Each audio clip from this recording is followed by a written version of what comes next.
किसी अननोन को सेल कैसे करें। आज का टॉपिक काफ़ी इंटरेस्टिंग होने वाला है। हेलो दोस्तों, मेरा नाम है आशीष अग्रवाल और आज मैं आपको इंटरेस्टिंग फैक्ट्स के साथ बताऊंगा कि कैसे किसी अननोन पर्सन को सेल कर सकते हैं। चलिए मैं आपको एक सिचुएशन देता हूं। आप जरा सोचिए, आपको किसी सेल्स पर्सन का कॉल आता है तो वो आपसे पहले 10 सेकंड में क्या कहता है। आइए एग्जाम्पल देखते हैं। हेलो सर, मेरा नाम रमेश है और मैं एसबीसी बैंक से बात कर रहा हूं। आप इस वीडियो को पॉज करें और सोचें कि क्या आपका माइंड भी यही कह रहा है कि वो टेली पर्सन आपको किसी लोन या क्रेडिट कार्ड बेचने के लिए फ़ोन कर रहा है। अगर ऐसा है तो मतलब साफ है कि आप उसकी बात नहीं सुनेंगे क्योंकि आपने कोई ऐसी इंक्वायरी नहीं की है। आइए अब कुछ ऐसे एग्जाम्पल देखते हैं जिससे सामने वाला पर्सन आपकी बात सुनने के लिए हाँ ही कहेगा। हेलो सर, मेरा नाम रमेश है और मुझे आपका नंबर आपके बेस्ट फ्रेंड आकाश ने दिया है। क्या हम 2 मिनट बात कर सकते हैं? हेलो सर, मेरा नाम रमेश है। आपको याद है हमारी मुलाकात 16 को दिल्ली में एक बिजनेस मीटिंग में हुई थी। क्या हम 2 मिनट बात कर सकते हैं? हेलो सर, मेरा नाम रमेश है। हमारी सोशल मीडिया पे बात हुई थी ऑनलाइन बिजनेस को लेकर। क्या हम 2 मिनट बात कर सकते हैं? ये जितने भी एग्जाम्पल हैं, इन सब में एक कॉमन चीज़ है और वो है कॉलर ने एक ऐसा सॉलिड रीज़न दिया है कि सामने वाला उससे मना नहीं कर पाएगा। इसमें वो एक सेल्स पर्सन नहीं लग रहा है जबकि उसका फ्रेंड लग रहा है। आपको भी एक ऐसा सॉलिड रीज़न देना है ताकि सामने वाला आपकी बात सुने। लेकिन अभी भी इसमें एक इम्प्रोवाइजेशन हो सकता है। हम सबको अपना नाम सुनना अच्छा लगता है, इसलिए जब भी बात करें सामने वाले का नाम लेकर ही बात करें ताकि कॉलर एंड रिसीवर दोनों इमोशनली कनेक्ट हो सकें। Let's repeat the call.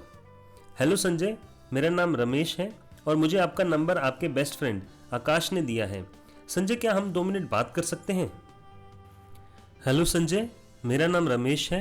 आपको याद है हमारी मुलाकात 16 को दिल्ली में एक बिजनेस मीट में हुई थी। संजय, क्या हम 2 मिनट बात कर सकते हैं? हेलो संजय, मेरा नाम रमेश है। हमारी सोशल मीडिया पे बात हुई थी ऑनलाइन बिजनेस को लेकर। संजय, क्या हम 2 मिनट बात कर सकते हैं? जैसे ही कॉल के पहले 15 सेकंड निकल जाएं, तो समझ लीजिए आपका प्रॉस्पेक्ट आपके साथ कंफर्ट जोन में जा चुका है। अब बारी है उससे जानने की कि आप उसकी मदद कैसे कर सकते हैं। यूजुअली सब टेलीकॉलर यहाँ भी गलती करते हैं। आइए एग्जाम्पल सुनते हैं। संजय, हम वर्चुअल क्लिनिक प्रोवाइड करते हैं, क्या आप लेना चाहेंगे?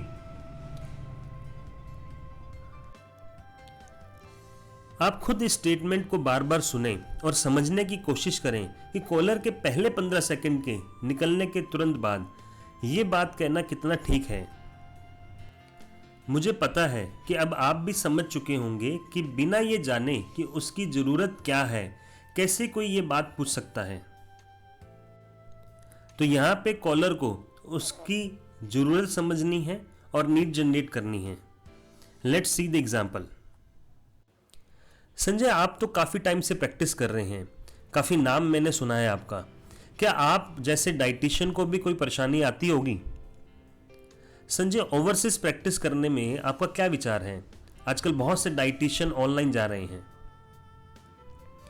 संजय, आप एक्स्ट्रा इनकम के लिए कोई ऑप्शन देख रहे हैं जिसमें आपको कुछ भी ना करना हो, बस आपको 80-20 प्रिंसिपल के रेशो पे काम करना है, बाकी सारा काम टीम करती है।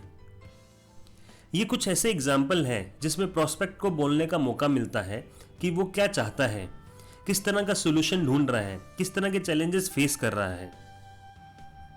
एक बार अगर प्रोस्पेक्ट ने आपको आंसर किया तो समझो आपने नीड को समझ लिया है। बस अब अपने प्रोडक्ट को उसी का सोल्यूशन बताते हुए उसको पिच करना है। अब हम आखिरी स्टेप देखते हैं। अननोन पर्सन को सेलिंग करना जितना मुश्किल है उससे कहीं ज़्यादा आसान है।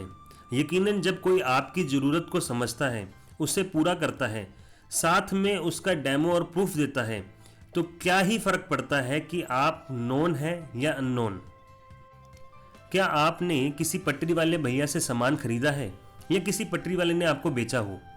ज़रा सोचो, वो भी एक अननोन पर्सन होता है, फिर भी हम सामान खरीद लेते हैं। ऐसा क्यों?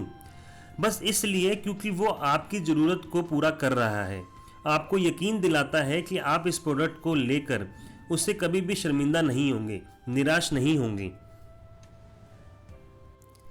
सेल कभी भी और कहीं पे भी हो, नियम वही होते हैं। पहला, नॉलेज, अपने प्रोडक्ट की नॉलेज होना बहुत ज़रूरी है। दूसरा, विश्वास, अपने कस्टमर पर, अपने आप पर, अपने प्रोडक्ट पर विश्वास होना जरूरी है। तीसरा, सामने वाले में ज़रूरत को पैदा करना और ज़रूरत को समझना। चौथा, हमेशा कस्टमर को सोल्यूशन ऑफर करना। पांचवा, रुकना नहीं जब तक आप ज़रूरतमंद को सोल्यूशन ना दे दें। बस यही 5 नियम हैं। टेलीकॉलर जब भी प्रोस्पेक्ट को फ़ोन करता है तब उसे सामने से कभी कभी ये भी सुनने को मिलता है कि मेरी इस प्रोडक्ट के बारे में बात हो चुकी है, मैं इस प्रोडक्ट के बारे में जानता हूँ, तो मैं इस पर दोबारा टाइम नहीं लगाना चाहता। अक्सर टेलीकॉलर इस बात से परेशान होकर या तो फ़ोन करना छोड़ देते हैं या वो निराश हो जाते हैं। लेकिन आपको ऐसा नहीं करना है, क्योंकि आप वो सेल्स पर्सन हैं जिसकी उस प्रोस्पेक्ट से बात नहीं हुई है, और साथ में ये भी है जो आपके पास बताने को है वो दूसरों के पास नहीं है। यकीनन प्रोडक्ट एक ही है, मगर उसको एक्सप्लेन करने के तरीके अलग अलग हैं। ये उसी तरीके से है जैसे एक क्लास में पढ़ाने वाला टीचर एक है, मगर उसकी बात को समझने वाले स्टूडेंट्स अलग अलग हैं।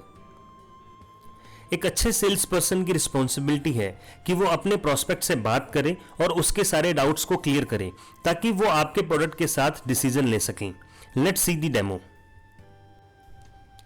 संजय, मैं समझ सकता हूं कि आपकी बात हो चुकी है, मगर मैं आपको जो बताने वाला हूं वो यकीनन किसी ने आपके साथ शेयर नहीं किया होगा, क्योंकि वो नहीं चाहते कि आपका जरूरत से ज़्यादा मुनाफा हो। संजय, ये तो और भी अच्छी बात है कि आपकी बात हो चुकी है और मेरा काम और भी आसान हो गया है, क्योंकि मुझे अब आपके 5 मिनट ही चाहिए।